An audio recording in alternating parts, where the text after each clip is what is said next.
Welcome to Bite-Sized Battles.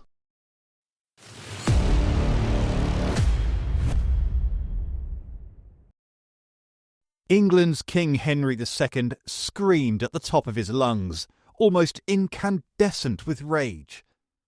"Will no one rid me of this troublesome priest?" That's the often mistranslated version of what he actually said. "What miserable drones and traitors have I nurtured and promoted in my household, who let their lord be treated with such shameful contempt by a low-born clerk?" Either way, 4 burly and heavily armed knights took this not as an outburst, but as an order. Just days later, the Archbishop of Canterbury, Thomas Becket, was dead, having had the top of his head cleaved off and his brains pounded to mush by armoured boots. The knights had ridden hard to Canterbury Cathedral and demanded that the Archbishop come with them. When he refused, they had lain into him with fury and steel.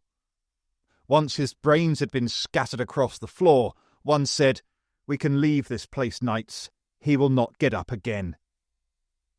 But if the knights returned to their king expecting great reward and lavish praise, they were sorely mistaken. And they knew it from the horrified expression on his face.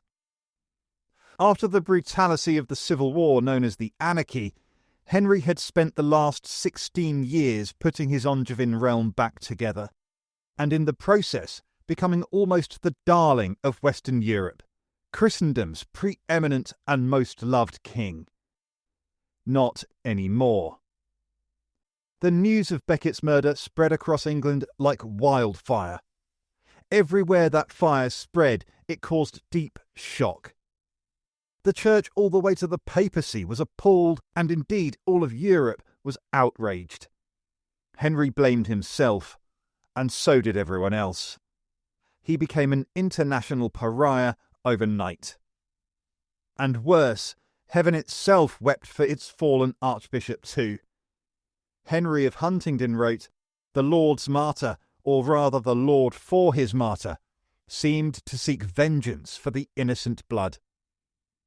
It didn't take long, for God's vengeance arrived just 3 years later. 3 of Henry's sons and even his own wife betrayed him, fleeing to his arch-rival the King of France, declaring themselves rebels against him. For the Angevins, it turns out, blood isn't thicker than water. I'm Andrew Mackenzie, this is Bite-Sized Battles, and welcome to the second episode of the Angevins, Family, Murder and Rebellion. A big thanks to thegradsock.com for making this series possible. 16 years before Becket's murder, Henry II was a vigorous 21-year-old when he was crowned King of England at Westminster Abbey in December 1154. His long-time rival, Stephen of Blois, had vacated the throne by kindly dying just a year after making Henry his heir as a way of finally ending the long and vicious anarchy. Henry spent the next 2 decades riding hard across his realm, crisscrossing the lands of England and northern France with an energy and drive that few could match. He tore down illegal castles, threw out the Flemish mercenaries that had so terrorised the peasant population, and set about re-establishing law and order at every level, right down to the village parish. He had confiscated the lands of many of his nobles, only to immediately reissue most of them straight back to their owners again. The message was clear. All law, lands and rights stemmed from the font of his bounty, and nowhere else. His matchless energy was let loose on his court too.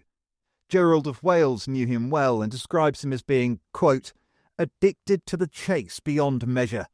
At crack of dawn he was often on horseback, traversing wastelands, penetrating forests, and climbing the mountain tops, and so he passed restless days. At evening on his return home, he was rarely seen to sit down, either before or after supper, and he would wear the whole court out by continual standing." Unquote. Henry II was a man who bent his realm to his will, through sheer interminable restlessness. That restlessness was putting England back together again after the Anarchy. But Henry's restlessness was matched too by his natural penchant for opportunism. While often a good thing in a king, it got Henry into trouble. Indeed, the seeds of the future rebellion of Henry's family came from more than just Becket's murder. Many of those seeds had a little something to do with the French king's wife. Back in 1152, 2 years before Henry was crowned and while he was still fighting the Anarchy, the King of France, Louis VII, had divorced his wife on the grounds of consanguinity, essentially being descended from the same ancestor. In reality, it was because while she had given Louis 2 daughters, a son was what he really wanted, and he wanted a new woman to bear him one. But it just so happened that this jilted wife was the famous, beautiful and much admired Eleanor of Aquitaine. She was a vivacious young woman who personified many of the traits of the great duchy she actually ruled. Energetic, playful, loud even. She couldn't have been more different to the pious and bookish Louis, who she once described as being more like a monk than a king. So she wasn't too displeased with the divorce, but she was in danger. In an age where what belongs to a woman belongs to her husband the moment the I do's are uttered, there were no shortage of lords in France who were more than keen to add the rich southern duchy of Aquitaine to their lands, and they were not averse to coercion or even a forced marriage. As she made her way from Beaugency to her castles in Poitiers, she had to travel through the often lawless countryside of the Loire Valley. En route, she received troubling news. There were said to be at least 2 groups of kidnappers pursuing her from different directions, sent by nobles seeking to abduct and forcibly marry her. If they caught her, it's likely control of her own life and destiny would no longer be hers. But she was Eleanor of Aquitaine. She would not let that happen. She kicked in her heels and rode hard for Poitiers, with wind and alarm flitting across her face. Over several days and nights she raced through forests and valleys, fearing an ambush or the shouts of pursuers behind her. But eventually she slipped through the nets closing around her and immediately sent a message to the one man she knew whose star was rising. A man powerful enough to protect her and distant enough to allow her to rule Aquitaine in her own right. She was thinking, of course, of Henry Plantagenet, the soon-to-be King Henry II of England. The message asked for marriage and offered Aquitaine prestige and the prospect of children in return. Henry was no dummy and jumped at the opportunity, even cancelling an invasion of England at a time Stephen of Blois seemed to be winning the Anarchy. They married in secret just 2 months after Eleanor's divorce from Louis, and at a stroke Henry added Aquitaine to his already vast dominions. Later, once he controlled Brittany as well as Normandy, Anjou and Aquitaine, Henry's realms in France dwarfed those of the actual King of France, and that honestly just irked Louis beyond measure. What irked him even more was that Henry and Eleanor were his ducal vassals in France, and so should have asked his permission to marry. Not doing so was essentially a medieval middle finger. And the icing on the cake? Eleanor gave Henry a son just a year later, what Louis had wanted for himself all along. That son, William, sadly lived to just 3 years old. But Eleanor's matrimonial bed must have been busy, because it seemed she spent 13 years in near constant pregnancy, giving birth to 7 more children, of whom 4 were boys. After 1154, then, Louis VII found himself with not just a powerful and fertile neighbour in the King of England, but one of his dukes who was richer and more powerful than he was, creating a Plantagenet dynasty which could, in time, come to replace his own Capetian. This was his great fear. That, and Henry was shagging his ex-wife. Louis, pious and bookish as he was no thicko, and he set to work looking for any and all opportunities to bring Henry low. It wasn't long before he found Henry's weakness, any man's weakness, his family. Henry's 4 sons after little William's death all survived to adulthood. Henry the Younger, Richard of later Lionheart fame, Geoffrey, and the youngest John of later Robin Hood fame. As these boys grew into young men, Louis often welcomed each of them at his court in Paris, publicly treating them with high favour, extravagant feasts, and testosterone-fuelled tournaments and hunts. He introduced them to young French men to party with, and young French women to, party with. It was all a deliberate and calculated grooming campaign designed to sit in stark contrast to how their father treated them. Henry regarded his sons coolly, giving them titles but very little real control and very little else. Henry the Younger in particular was made junior king by Henry, but never actually given any real power, land or revenue, and was racking up huge debts paying for wild parties without any real income.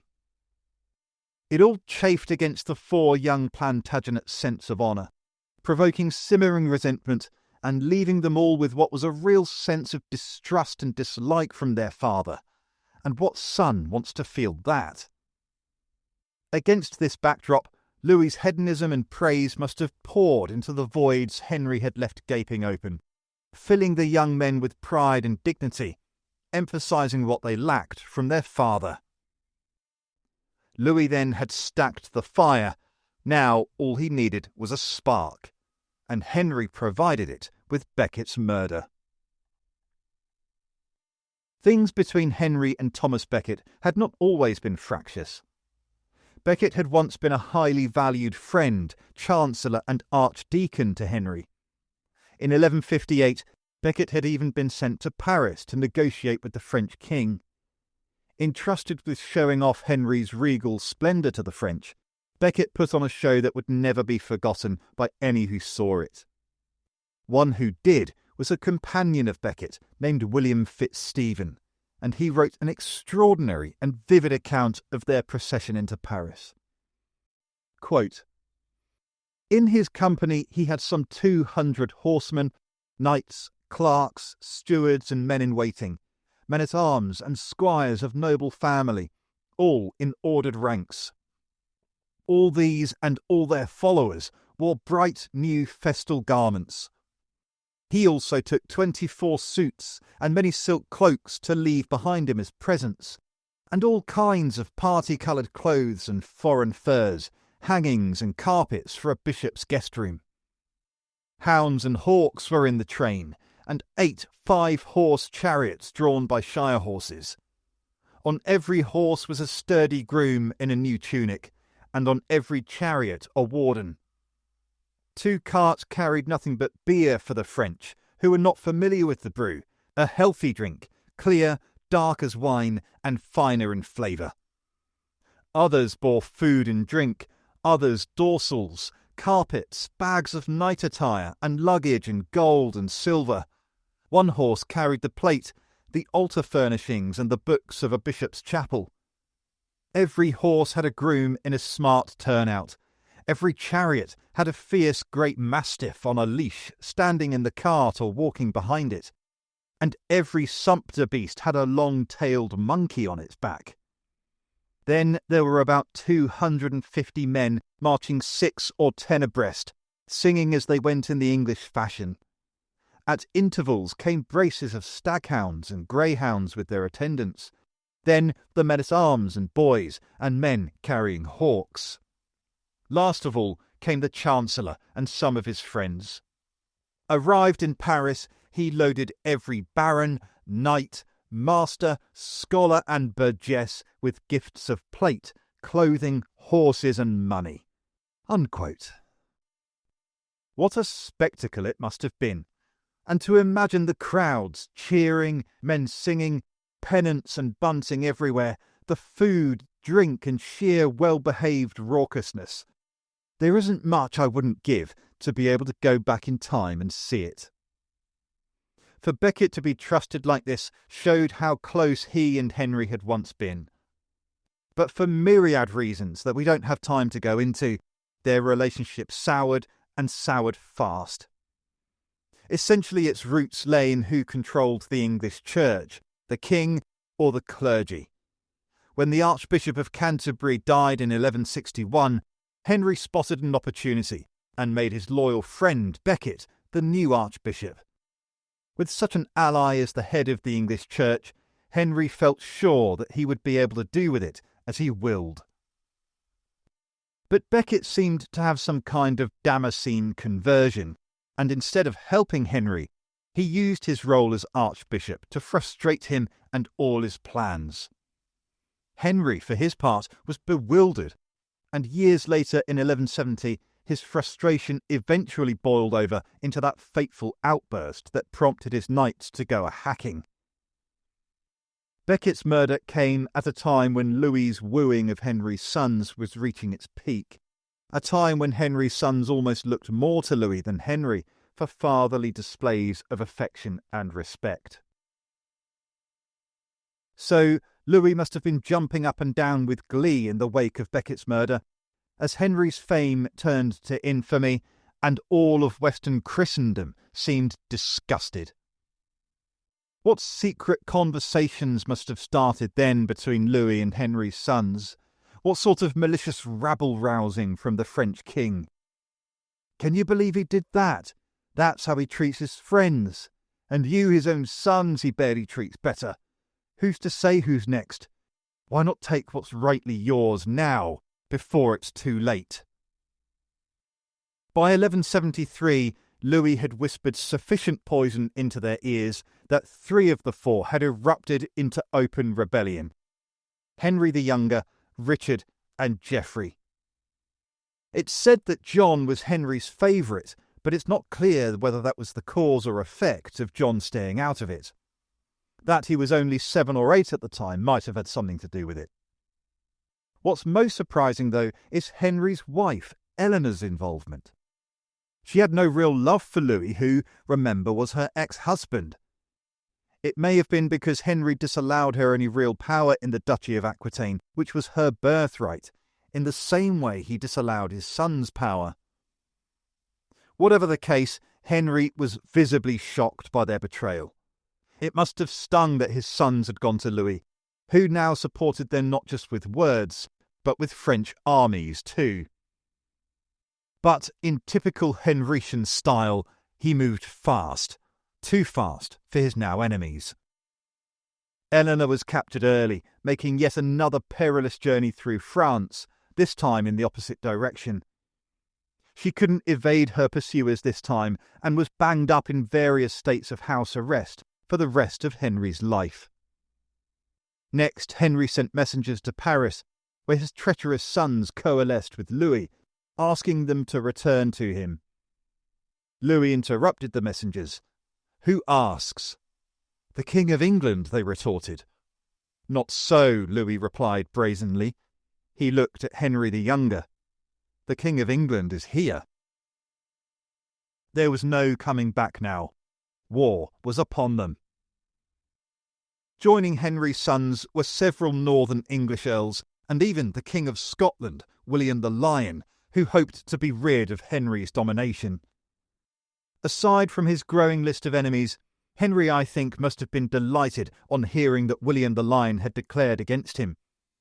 The King of Scotland was a man Henry hated so deeply that it's said that once the mere mention of his name sent him into a full-on crazy rage, thrashing wildly about on the floor and eating the straw from his bed's mattress. Henry was only too happy then to be at war with him. The rebels' early strategy was to use their advantage in numbers to spread out, trying to wear Henry thin. But this did nothing other than to play to his strengths, humming around his dominions with lightning-like speed. Henry packed his armies with fierce Brabanter mercenaries, fast and flexible cavalrymen famed for their aggression and fearlessness. He was blessed too with highly skilled and loyal subordinates, nobles who had benefited from the stability and real kingship he had offered them. They had no wish to go back to the days of anarchy, or to serve what seemed to them like young naive princes who'd had their asses kissed one too many times by the French king. But Henry, still suffering from the damaging effects of Becket's murder, found himself facing enemies on several fronts. The year 1173 devolved into something of a stalemate. But come 1174, he knew just what he needed to do. Taking his armies to England to deal with William the Lion and the northern rebels, he first made a very deliberate and very public stop at Canterbury. He knew the war was at least partly down to the Becket affair and sought to make amends. Henry had always been genuinely sorry for Becket's murder, but he was also astute enough to know the propaganda value of a public demonstration of his penance. It would go a long way to removing the affair's stain among his realm, and perhaps with God too. So in sackcloth and robes he went on all fours before Becket's tomb, weeping for mercy and forgiveness. Ralph of Diss, the Archdeacon of Middlesex, described what he saw that day. When he, Henry, reached Canterbury, he leaped off his horse and, putting aside his royal dignity, assumed the appearance of a pilgrim, a penitent, a supplicant, and on Friday 12th of July went to the cathedral. There, with streaming tears, groans and sighs, he made his way to the glorious martyr's tomb. Prostrating himself with his arms outstretched, he remained there a long time in prayer.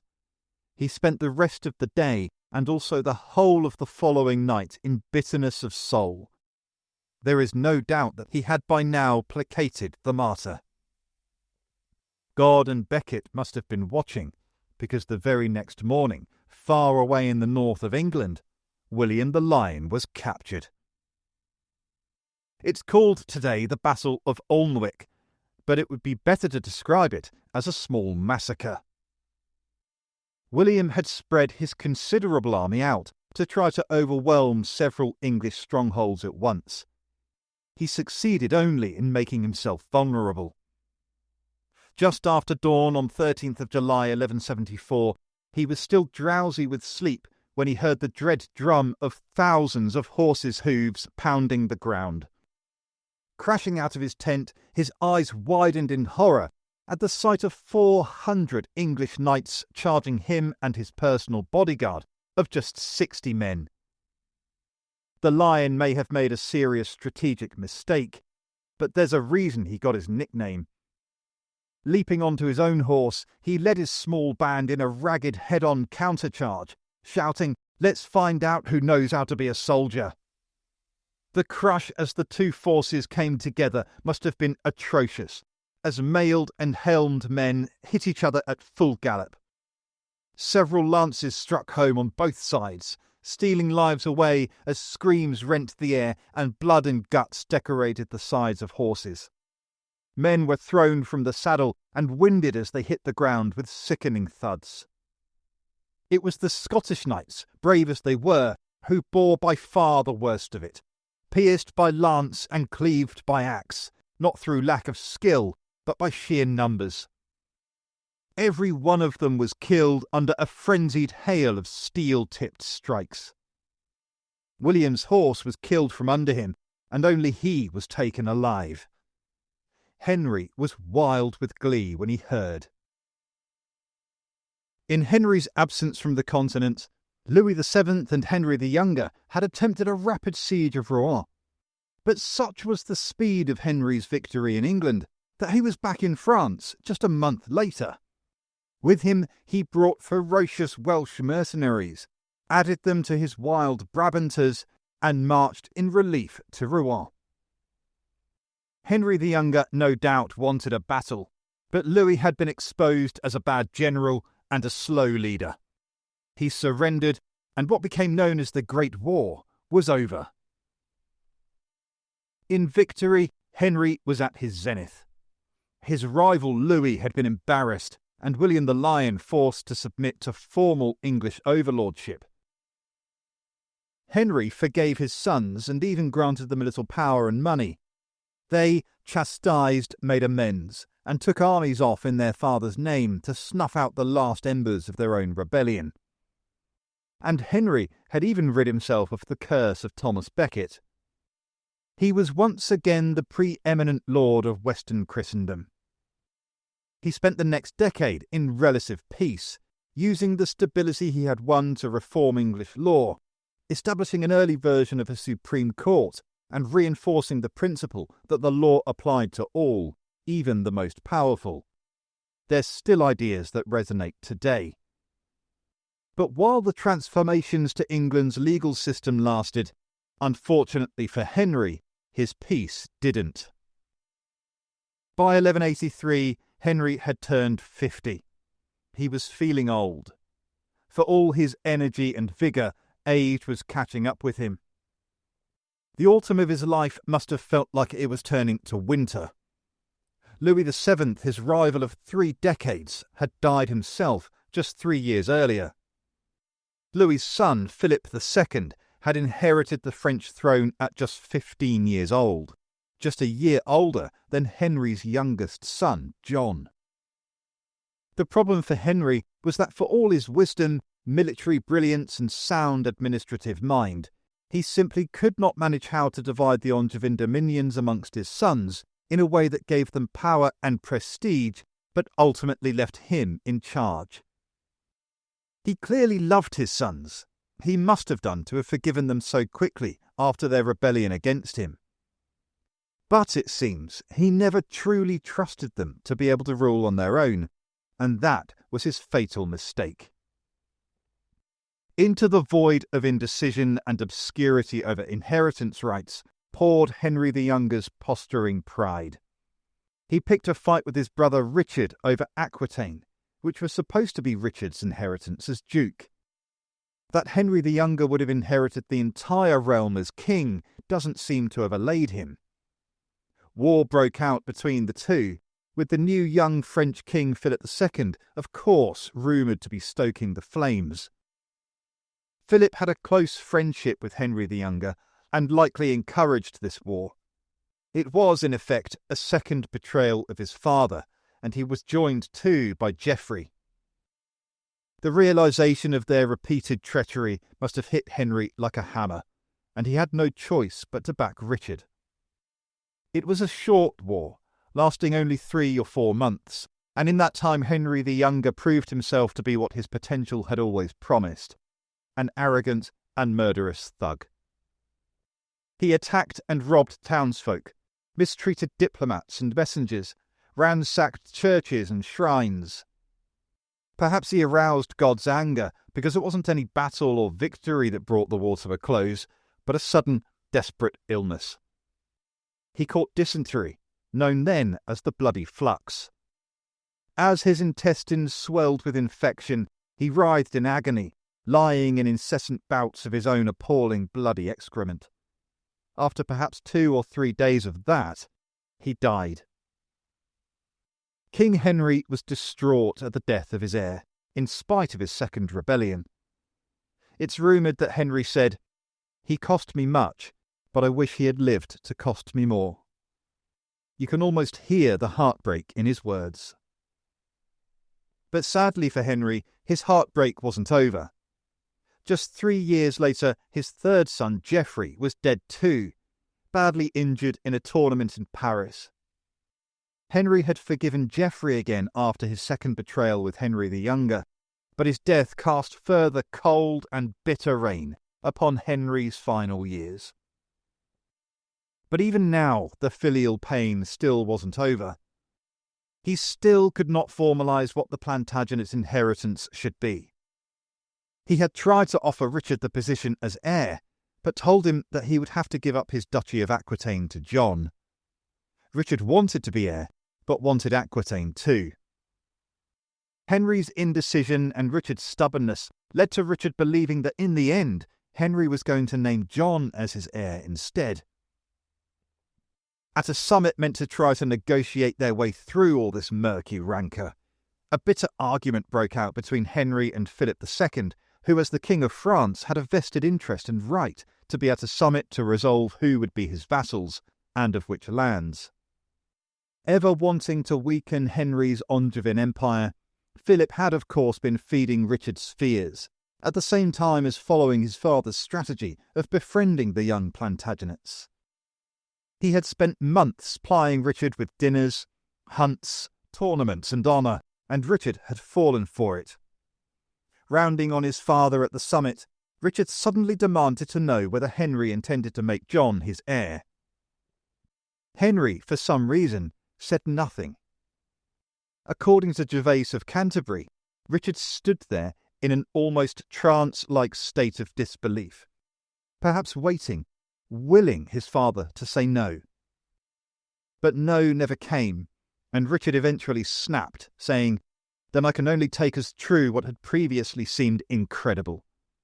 He spun on his heel and on the spot gave homage to Philip for Aquitaine and Normandy. The message? War. Henry only had himself to blame, but must have been crushed. A third son had betrayed him, again. Aghast, he descended into illness. Philip and Richard, young men as they were, launched lightning raids into Henry's territories, capturing towns and castles. Henry's age and illness had robbed him of his usual potency and drive, and he found himself unable to respond, like trying to run in a dream but finding yourself stuck to the spot. Things rapidly unravelled around Henry. Shortly Maine was overrun, and the great city of Tours had fallen. Henry was at Le Mans when Richard arrived at speed in a surprise attack. The city's defenders set fire to the suburbs, trying to hold the attackers back, but the wind changed, and soon the whole city was an inferno. Henry and his men had to retreat, and fast. He made it out of the city, but not far. Suddenly, sick, old and heartbroken, Henry finally just gave up.